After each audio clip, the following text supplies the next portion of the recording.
Peggy 16. Sega.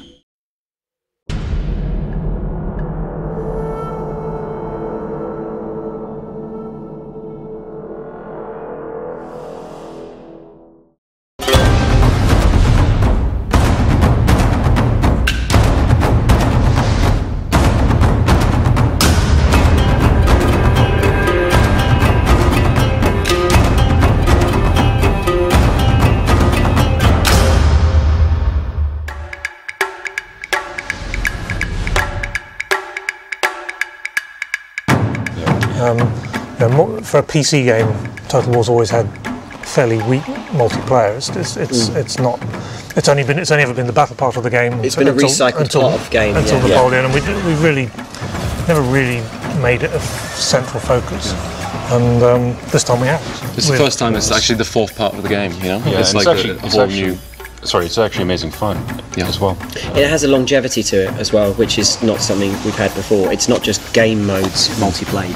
The whole character development, the whole progression through the Well, you do get to crush your enemies and see them from before, you don't you? That's the whole thing. Exactly, and you get to see your own glory increase as a result. And if you're on the network, you get to chortle at people later. True. And it is something that we're not sure about, you know, it's a totally brand new thing. And you know, how... I love how we always take a punt. Well, you know, it's just like we always just go, it's gonna be good, right? Yeah, but you have to take a punt.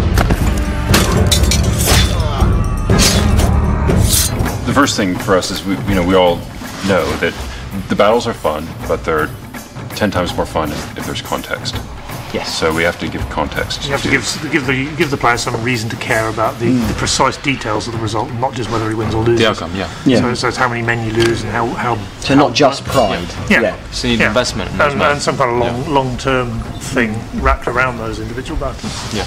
There's something very upsetting about seeing elite unit completely annihilated by a surprise attack. Unless it's their. Unless it's there, at which point it's a bit like scalping someone and being like, There's a difference between picking a random elite unit from a list that you'll have in a second battle against an elite unit you've earned. You've looked after them, and that you've looked after. You've nurtured them, you've watched their skill points. And if you lose them forever. It's like anything else, if you give them something for free, you don't value it as much as something you've earned. Exactly. So there's that kind of, over the course of time playing multiplayer, you get things and you work for them. Yeah, and you worked in the sense of, it's a very loose sense of the word work, but you put the time in and you've achieved it and you feel, yeah, that's cool, I've got X, I've got Y, I've now got a big choppy sword, that's really good. Talk about art. Art's good. Okay, let's talk about art, baby. Yeah. Let's talk about cherry blossom. So with art, I mean, leaves. The whole way we started it was, long before we started the whole project, it was to take one of the artists and get him training how to do Japanese brush art. Yeah. Woodblock. Sorry, not brush. So that's Roland McDonald. How long did it take? It took about 6 months. It's good stuff though. I mean, it is people have asked whether it's from museums, haven't they? Yeah, we've actually had we have had genuine inquiries from magazines and people asking if they're allowed to print it, and they can get the museum can give them the rights, or the family that owns the art can give them the rights. And it's like, no, really, it's ours. And throughout the entire project, we're kind of taking this, the art department is taking quite a serious stance towards art, where we've got all of the departments are really producing by far the best work that they've produced for any Total War game. I think for future projects we'll keep on top of the art and art direction, because it's really quite a big selling point. We're loving doing it. It's the start of that period, I think. I really liked the sort of atmosphere and style of Shogun 1, and we'd not really got anything like that in any of the intervening games, and it was a chance to do art again. He's really doing, he's doing Total War games on film before we've ever even heard of Total War, or some of us were born. If you haven't watched Seven Samurai, you haven't been paying attention. He's got thousands of guys. He's, portraying different emotions. It's all that sort of Gran, isn't it, with the battle that's entirely silent until there's one gunshot and then the sound cuts in.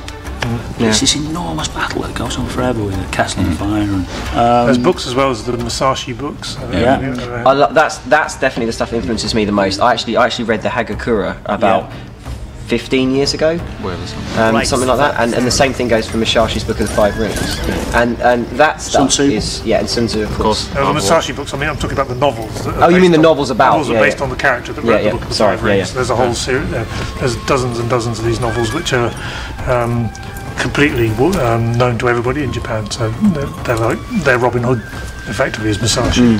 Jack's got someone on his desk. Yeah. Yes. And there's this. I can't remember the name Jack is of the officially website. the holder of the most geeky thing I've ever seen done at CA. Right now, this is seriously geeky? right. Okay, this is super geeky. Okay, we're a company full of guys who like board games and make games about historical warfare. Okay, so this really has to take a title. And Jack, I actually once saw him creating a unit on screen. This was actually for Napoleon. He was creating a unit on screen for Napoleon, and he said something like, "17th Hussars didn't have brass buttons on the top point of their uniforms. Expelliarmus!"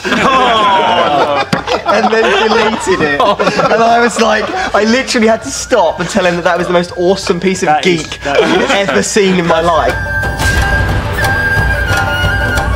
This is where Japaneseness in some way helps us out from a gameplay point of view. Craziness. Because when you've got all kinds of banners in the like we're saying before, you've got all the different Japanese banners. They're very UI focused. Yeah. But their castles as well. They actually almost deliberately put good gameplay into their castles. It's almost like they enjoyed the battle. They did. It was a sense of this will be a great fighting location. The whole idea of a Japanese castle is different to a European one. European castles are all about keep them out. Japanese ones are all about come on in if you're hard. Have a go. Yeah.